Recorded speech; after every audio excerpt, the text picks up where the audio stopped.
أعوذ بالله السميع العليم من الشيطان الرجيم والذين إذا فعلوا فاحشة أو ظلموا أنفسهم ذكروا الله فاستغفروا لذنوبهم ومن يغفر الذنوب إلا الله ولم يصروا على ما فعلوا وهم يعلمون أولئك جزاؤهم مغفرة من ربهم وجنات تجري من تحتها الأنهار خالدين فيها ونعم أجر العاملين۔ آج کی ان دو آیتوں سے جڑی ہوئی متصل جو کل گزری تھی آیتیں، اس میں حال ذکر کیا گیا تھا متقی لوگوں کا، محسنین کا۔ متقین اور محسنین کا تقاضا اور ان کے کام، عادات اور فطرت، جن کی عادتوں میں سے نمایاں کرنے والی عادتیں خوشحالی میں بھی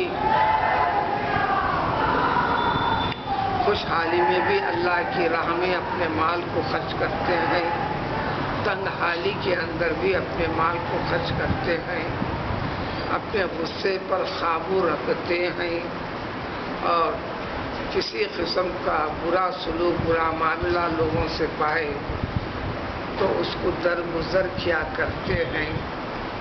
یہ سب سے بڑے اور نمایاں کرنے والے کام ہیں۔ یہ محسنین ہیں اور تقوی کے تقاضے ہیں۔ یہ تو جنتی ہو کر رہیں گے، اعلان خداوندی۔ لیکن ان کے ساتھ، یہ متقیوں کے ساتھ، محسنین کے ساتھ جڑنے والے لوگ، ملنے والے لوگ، یا جڑنے کے طریقے، ملنے کے انداز، اس زمرے میں شامل ہونے والے پہلو، یہ بھی ایک کھلا راستہ ہے۔ وہ یہ ہے کہ والذین اذا فعلوا، یقیناً جو بھی لفظ ترجمہ ہوتا ہے وہ تمام لوگ جنہوں نے یعنی اس قسم کے وہ تمام حضرات جنہوں نے کر دیا ہو، جن سے ہو گیا ہو، جن سے ارتکاب ہو گیا ہو دو خرابیوں کا، کم و بیش یہ دو چیزوں میں سے دونوں کے دونوں چیزیں، یا کم از کم دوسری چیز، اس سے کوئی بچا ہوا نہیں ہے، قریب کرو پھر اللہ جانے۔ ایک تو یہ کہ جو فاحشہ، بڑے گناہ یعنی گناہ کبیرہ کر دیے ہوں، ایسے تمام لوگ بہوش کھلم کھلم، ایسا گناہ، ایسی شرارت جس کو عام قوم بھی برا سمجھتی، مذہب سے ہٹ کر بھی انسانوں کے درمیان میں یہ بری چیز ہے، یہ خیال لوگ بھی کرتے ہیں اور شریعت بھی اس کو منع کرتی ہے۔ اس قسم کے گناہ کو فحش کہتے ہیں، وہ عام طور پر گناہ کبیرہ۔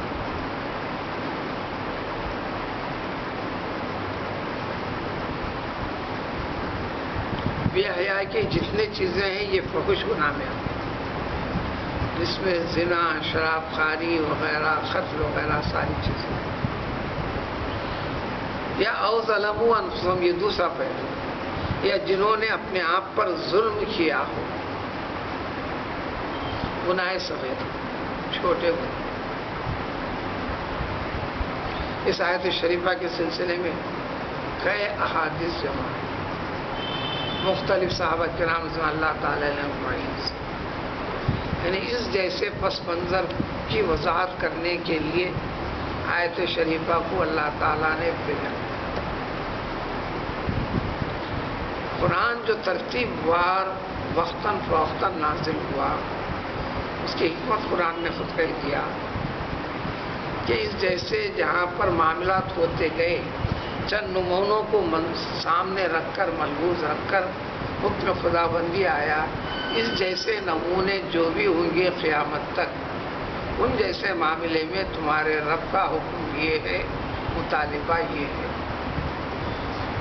ورنہ قدر والی رات میں مکمل قرآن اللہ تعالیٰ نے دنیاوی حدود میں، جس کو دنیاوی آسمان کہتے ہیں، پورا ایک ساتھ نازل فرما دیا،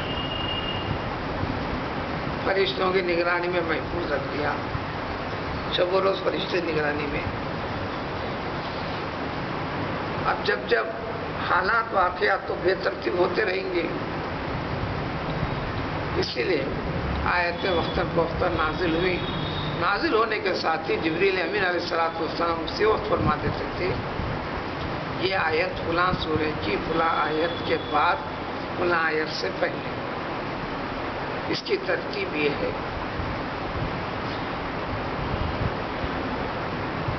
ورنہ سورہ نمبر 96 ہے سورہ اقرا میں، اس کی ابتدائی 5 آیتیں سب سے پہلے نازل،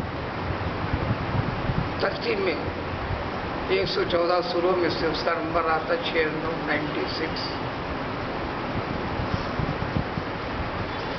لہذا نزولی ترتیب کا بھی بعض لوگوں کو جنون ہے، یہ لوگوں کا جنون ہے، یہ غیر ضروری جنون ہے۔ اس لیے یہ جو ترتیب ہے اس کو توقیف کہتے ہیں، عربی اصطلاح توقیف۔ توفیق الگ چیز ہے، توقیف الگ چیز ہے، یعنی قدرت کی طرف سے، انسانوں کی طرف سے نہیں، خود پیغمبر صلی اللہ علیہ وسلم کی طرف سے نہیں، پیغمبر صلی اللہ علیہ وسلم کو بھی حکم جبریل امین کے ذریعے سے، جبریل امین علیہ السلام کی پابندی اللہ تعالیٰ کی طرف سے، یعنی لوح محفوظ میں بھی اسی ترتیب سے۔ اب جو گناہ صغیرہ جس کی کوئی حد نہیں، نمونے کے لیے بہت سے نمونے پیش کیے گئے، گناہ صغیرہ کی جو ہوئی تھی، گناہ میں آگے نہیں بڑھے،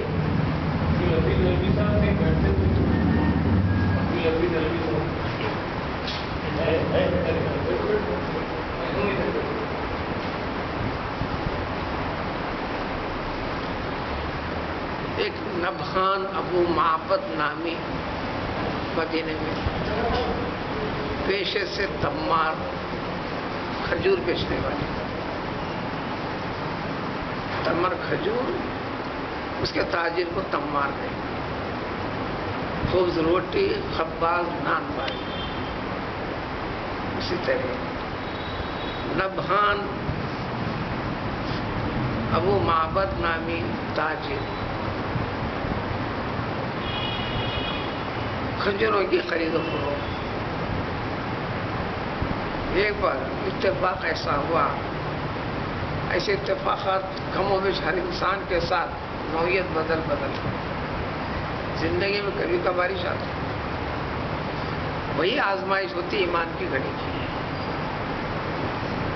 ذکر کر دینا، یاد کر دینا، یہ اچھا ہے کہہ دینا، یہ برا کہہ دینا، سنا دینا، زور سے سنا دینا، جوش سے سنا دینا، یہ ایک الگ حقیقت ہے۔ آزمائش کے مرحلے یہ وہم و گمان سے ہٹ کر اچانک کا سامنا کرنا پڑتا ہے، انسانوں سے، فلاں سے، فلاں سے، یہ قدرت کرتی ہے۔ اس لیے کہ اس نے اعلان کیا ہے ہم پیدا کیے اسی واسطے کہ ہم تمہیں آزمائیں گے، لیبلوکم ایکم احسن عملا، اچھا کیا ہے بتا دے، برا کیا ہے بتا دے، اچھے اور برائی کا سامنے کر دیتے ہیں۔ اس وقت آپ باہوش حواس رہنا، یہ ہوش رہنا ہے کہ خالق اور مخلوق کا فرق رکھنا ہے، حاکم اور محکوم کا فرق رکھنا ہے، یہ آزمائش ہوتی ہے۔ 20 لوگوں کے وہ بھی تذکرے قرآن کے اندر، روحانی اعتبار سے ترقی کے اندر اونچے معیار ہوتا ہے۔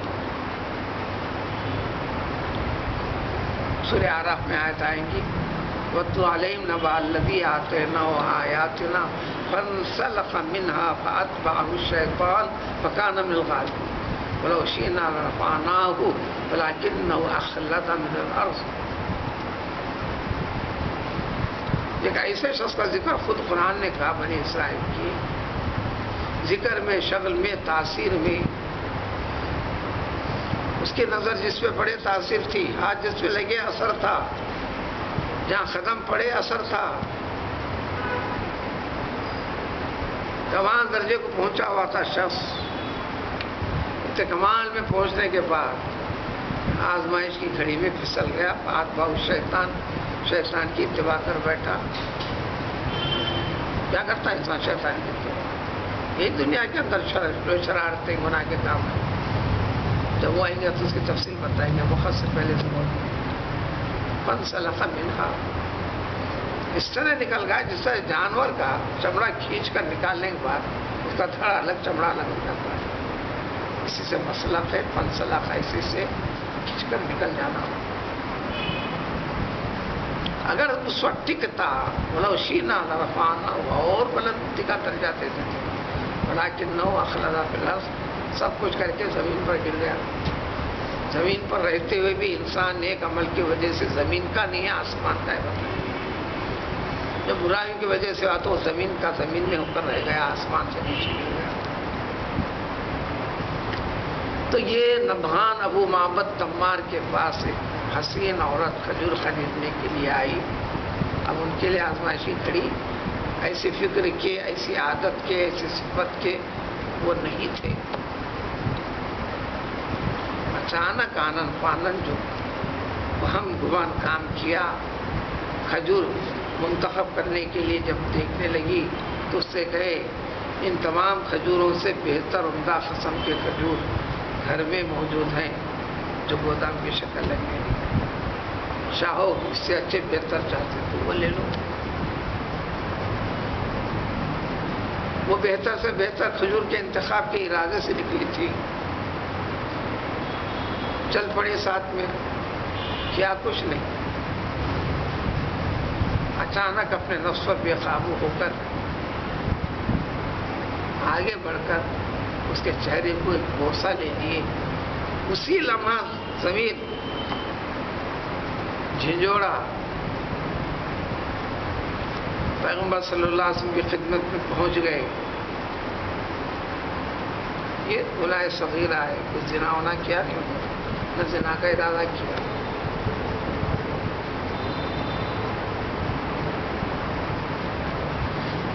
نبی کریم صلی اللہ علیہ وسلم نے ایک مواخات کا سبق مدینے میں پیدا کیا تھا. امیر کو غریب، تنگ دست ہوا، خوشحال، دونوں کے اندر کے رشتہ اسلامی دیے تھے بھائی کا. وہ ایک مدت تک رہا، اس کے بعد وہ مسائل ختم ہوئے. صحابہ کا ایمان بھی جو کامل تھا، جب دیے تو حقیقی بھائی سے بڑھ کر رشتہ دیے. سیرت میں وضاحت تفصیل میں 20 مرتبہ سنا بھی ہوگا، آپ سننے میں بھی آگے پڑھیں گے. یہاں تک بھی حق دیا انہوں نے کہ اگر 2 بیویوں والا ہے تو اس کو اختیار دیے کہ میری 2 بیویوں میں سے کون سی بیوی تجھے اچھے لگتی ہے بتا، میں طلاق دیتا ہوں، تو اس کو لے لے. اپنی دولت میں بھی برابر آدھا آدھا تقسیم کر دیا. خونی رشتے سے بڑھ کر ساتھ دیا. یہ قبیلہ ثقیف کا سخفی آدمی اور ایک انصاری مدینی کا. انصار کوئی نسبت نہیں، وہ اس وقت تک محدود ہے. وہ اسی وقت تک محدود ہے جو مکے سے ہجرت کر کے آنے کے بعد مدینے کے لوگ جنہوں نے مدد کی تھی ان کو انصار کہتے ہیں. اب یہ زمانے میں کسی کو انصاری کہتے ہیں تو یہ الگ ہے، اس کا چیز الگ ہے. جیسا نسبت چل کے آتی وہ نسبت نہیں ہے. یہ انصاری ایک پیشہ ہے. جلاہے کو انصاری کہتے ہیں ہمارے ہندوستان میں. جیسے گائے خصاب کو قریشی کہتے ہیں، یہ قبیلہ قریش سے تعلق نہیں.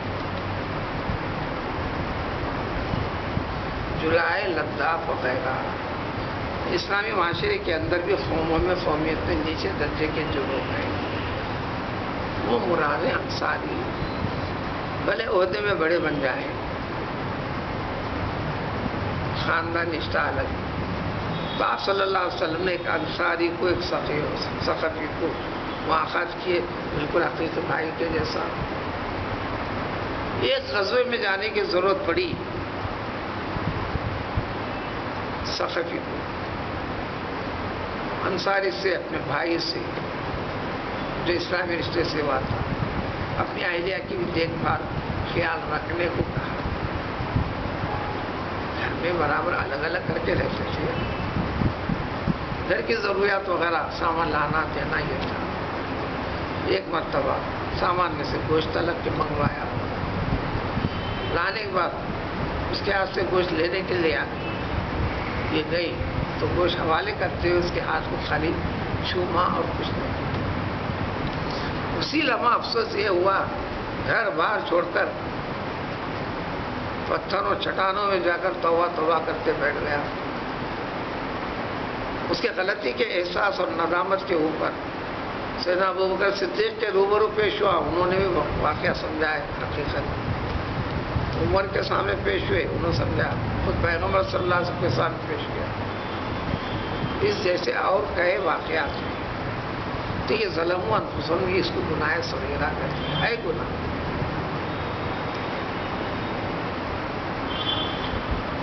تو چاہے یہ بڑے گناہ ہو جائیں، چھوٹے گناہ ہو جائیں، رسول اللہ صلی اللہ علیہ وسلم جیسے مسائل میں توقف فرمایا، رکے.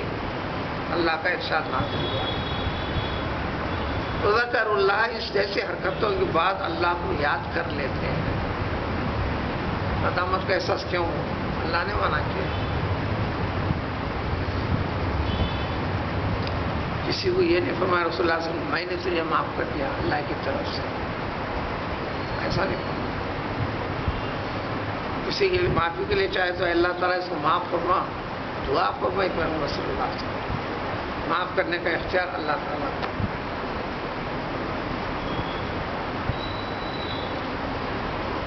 یہ اللہ کو یاد کر لیتے ہیں، پھر استغفار کرتے ہیں اپنے گناہوں کی. یہ متقین محسنین کے ساتھ جا کر ملنے والے لوگوں میں، لیکن طریقہ ان کے لیے ہے. کس عقیدے سے؟ وَمَن يَغْفِرُ الذُّنُوبَ إِلَّا اللَّهُ، یہ خیال رکھتے ہوئے کہ گناہوں کو اللہ کے سوا کیا کوئی اور بخشنے والا ہے، یعنی صرف یہ کام اللہ تعالیٰ ہی کا ہے. اس لیے حدیث شریف میں آتا ہے کہ اگر کوئی بندہ گناہ کے بعد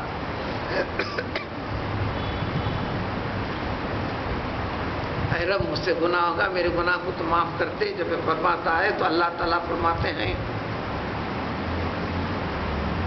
بندے کو یہ علم ہو گیا، پتہ چل گیا، یقین رکھتا ہے میں رب ہوں، گناہ معاف کرنے والا میں ہی ہوں، میں نے معاف کر دیا. پھر دوبارہ اگر گناہ ہوتا ہے تو پھر یہ کہتا ہے کہ ربی فاغفرہ لی، یہ الفاظ ہیں اس کے. دعا میں رب کا کثرت کے ساتھ ذکر ہے، کم سے کم 5 مرتبہ لانے کا ذکر ہے احادیث سے، زیادہ کی بخیر. کوئی بھی دعا کرو کم سے کم 5 مرتبہ ربی یا ربنا، ربی یا ربنا، ربنا بول کر، نہیں تو ربی ربی بول کر کم سے کم 5 مرتبہ تکرار. اسی اس میں چند آیتوں کے بعد اس کی تفسیر بھی آنے والی ہے. خود اللہ تعالیٰ نے 5 مرتبہ اس کا ذکر فرمایا، اس کے بعد فرمایا فاستجاب لهم ربهم انی لا اضیع عمل عامل. 5 مرتبہ کم سے کم، اس سے زیادہ رب رب رب رب رب رب. الحمدللہ رب العالمین. پورا قرآن اللہ تعالیٰ اپنی ربوبیت کو منوانے کے لیے کرتا ہے. اللہ کو رب ماننے میں جو فرق کرتے ہیں وہی گناہ ہے. مجموعی اعتبار سے ہر ایک کو اللہ کا اقرار ہے، اللہ کی ربوبیت میں گڑبڑ ہے. اسی کے لحاظ سے مسلمان غیر مسلمان، یہ دن صحیح اور وہ دن صحیح نہیں کا فرق اسی ہے. سب سے پہلی آج جو رب العالمین ہے بس وہی ہے، اس کی وضاحت ہے، اسی کی تفسیر ہے. جب یہ کہتا ہے کہ رب اے میرے رب میرے گناہ معاف کر دے، تو اللہ فرماتے ہیں بندے کو علم ہو گیا، یقین کر لیا کہ میں اس کا رب ہوں، میں ہی معاف کرتا ہوں، میں نے معاف کر دیا. پھر اگر اس قسم کی غلطیاں ہوتے گئے ارادے کے ساتھ نہیں، چھوٹے گناہوں کا تعلق ایسے ہوتے رہتے. ایک حدیث میں تو یوں ذکر کیا گیا کہ ولو بالفرض ایک دن میں اگر ایسا ہو گیا 70 مرتبہ میں معاف کروں گا.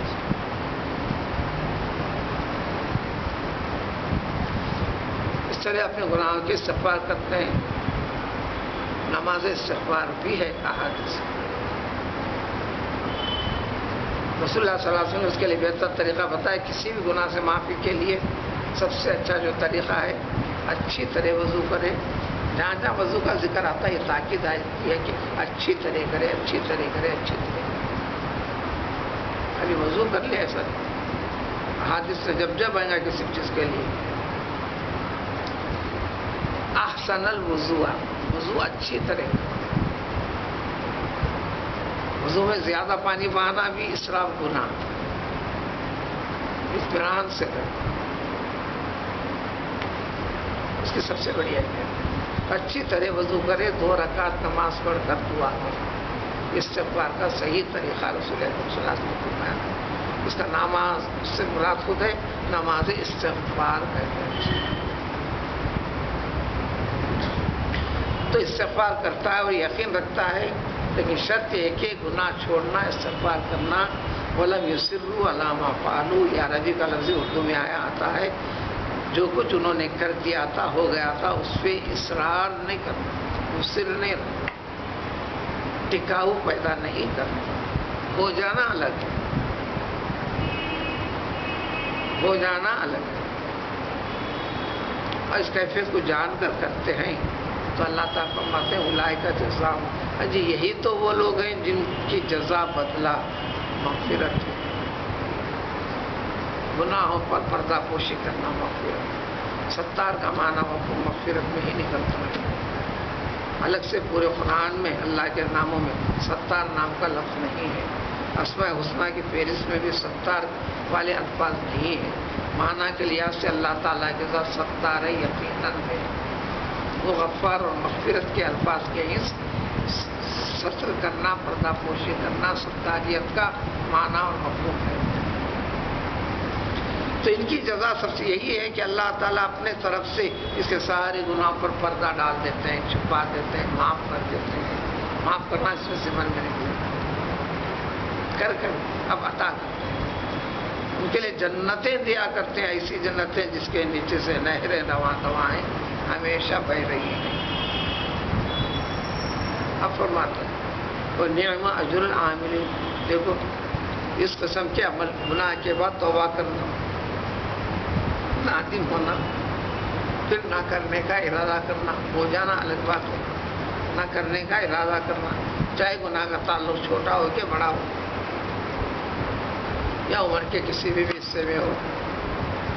اسی لیے ہمیشہ دعا کرنا, استغفار کرنا. اس لیے بیسیوں گناہوں کا احساس بندے کو نہیں رہتا.